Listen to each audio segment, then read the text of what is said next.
Okay, so this is our latest finished project. We've got the outside window here. We've got these two sliding doors. We've got the lock box right here. Open these up.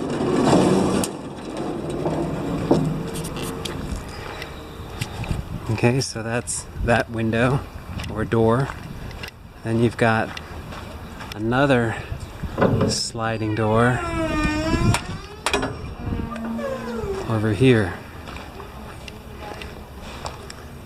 This is the, I guess what would be called the front of the container home. And then in here, this has got insulation in the walls, electricity.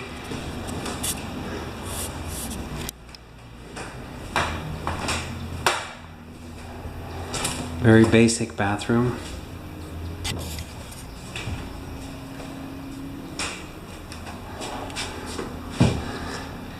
There you go.